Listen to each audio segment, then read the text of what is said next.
You do everything right and give them space. You wait the socially acceptable amount of time before texting back, and they still pull away. So you do the only thing that feels like might fix it. You reach again, text one more time, ask if everything's okay, and that makes them retreat even faster, which makes you more anxious, which makes you reach out again. This is what happens when an anxious nervous system and an avoidant one use two completely different rule books. Today, I'm going to talk through what's likely happening under the hood, what helps, and what makes things worse. The fix makes sense once you see the wiring. An anxious attached person learned somewhere early on that love is real but unreliable, that care came and went, and you had to work to keep it. So their alarm system is tuned to one specific threat: distance. When their partner pulls back, their body reads it as an emergency, not "this is uncomfortable," more like "something is wrong and I have to fix it right now." An avoidant attached person learned something almost opposite. They learned that leaning on people leads to disappointment. So the safest bet is to handle everything alone. Their alarm system is tuned to a different threat: being depended on. When someone gets really close, their body reads that as an emergency. So look at what happens. The exact thing that calms the anxious person down, which is closeness, is the thing that sets the avoidant person off. And the exact thing that calms the avoidant person down, which is space, is the thing that sets the anxious person off. These are two people whose alarm systems are pointed at opposite things. Once you see that, you stop asking, "What's wrong with me?" and start asking a much better question: how do we stop triggering each other's alarms on a loop? When an avoidant partner goes quiet or gets a little distant right after a great weekend together, your brain fills in that blank with the worst story. They're losing interest. Most of the time, that's not what's happening. What's usually happening is called deactivating. When closeness starts to feel like too much, the avoidant nervous system does the thing it learned to do to feel safe. It creates distance. It's not a decision they're making to hurt you. It's often not even fully conscious. It's a reflex. The same way you reaching out is a reflex. They often deactivate right when things are good because good means close, and close is exactly what their system flags as dangerous. So the better it gets, the more likely they are to need a breather. To their body, it's completely logical. Now, understanding this is not the same as excusing everything. Deactivating is real, and it's also not your job to absorb unlimited distance forever. But knowing this buys you a beat before you react, and that changes the whole game. Here's the core. When the anxious alarm goes off, every instinct says the way to feel better is to get a response from them. The problem is that borrowing calm from them means you depend on them for calm. And it teaches your nervous system that the only way out of panic is their behavior, which you can't control. So the first and most important skill isn't a thing that you do to the relationship, it's a thing that you do for yourself. When you feel that spike, the "why haven't they texted, something's wrong" spike, the move is to name it. This is my attachment system firing. This is not proof of anything. Then do something that tells your body it's safe, because your body is the thing that's actually panicking, not your logic. Slow your breathing down, go for a walk, text a friend instead, put the phone in another room for 20 minutes on purpose. You're suppressing the feeling, you're proving to yourself that you can survive the discomfort without an immediate rescue. Every time you do that, the alarm gets a little quieter because it learns the emergency wasn't real. This one skill breaks the loop from your side without needing your partner to change at all. And a calm partner is one of the most reassuring things an avoidant person can experience. Anxious attachment has a signature move. It's called protest behavior. When you feel the distance, instead of just saying, "Hey, I miss you," the fear comes out sideways.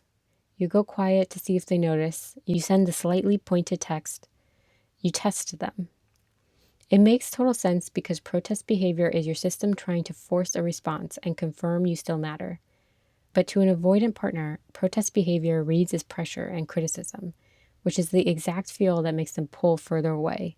So the loop continues. The alternative is asking for what you want directly, without the test attached. "I've missed you this week. Can we plan something?" Lands completely differently than going cold and waiting for them to chase. Direct requests give an avoidant partner something that they can actually say yes to. Protest behavior gives them a puzzle that feels like a trap. Same underlying need, opposite result.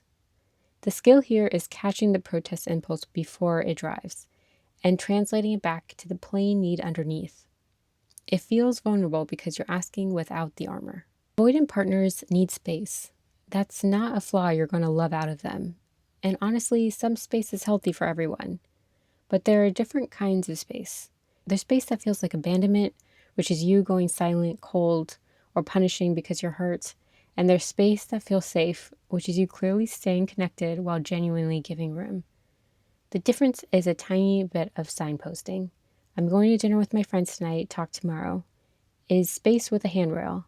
They get the room they need, and your anxious system gets an endpoint to hold on to instead of terrifying open loop. Nobody's left guessing. This does two things at once.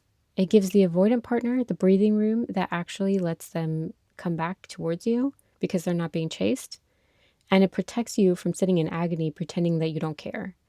You're not performing distance to manipulate a reaction, you're offering real space with a clear return time. When an avoidant person learns that space won't be punished and closeness won't be forced, the whole thing they're scared of, being trapped, stops being true. And slowly, closeness stops feeling like a threat. Avoidant attachment is, at its root, a belief that depending on someone will end badly. The only thing that rewrites it is repeated evidence. So when they finally open up about something real and your anxious system is screaming, hold on tight, don't let this moment end, the securely attached response is to receive it calmly and not make it a huge event.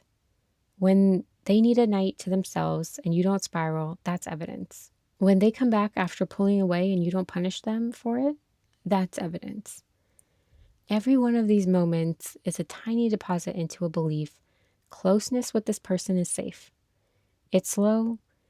It's not fair that you're often doing more of the visible regulation early on, but this is genuinely how an avoidance system learns, if it's going to learn at all. Now, there are well-meaning moves that quietly torture progress. 1, chasing harder when they pull away. The more you chase, the more you confirm their fear that closeness equals being crowded. Reaching once and directly is fine. Pursuing is the accelerant. 2, trying to fix their attachment style for them. You can create safety. You cannot do their inner work or want their growth more than they do. The second you take on their healing as your job, you've signed up for a project instead of a partnership, and you'll burn out. 3, abandoning yourself to keep the peace. Shrinking your needs is dangerous because it works in the short term and costs you everything in the long term. A relationship where you disappear to keep them comfortable is not secure. Everything so far assumes one thing, that you're both actually trying.